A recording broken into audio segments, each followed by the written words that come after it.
Good afternoon sa inyong lahat mga lods.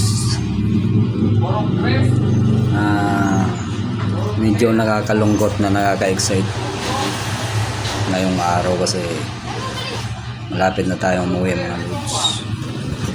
Uwi na tayo ng Bicol sa December 25 ay 22.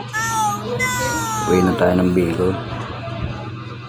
Nakakalungkot kasi marami na rin tayo nakilala dito, mga kaibigan, mababait na kaibigan, mga banding.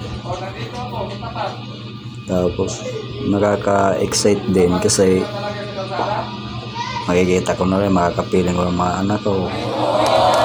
Makakauwi na ako sa Bicol ulit.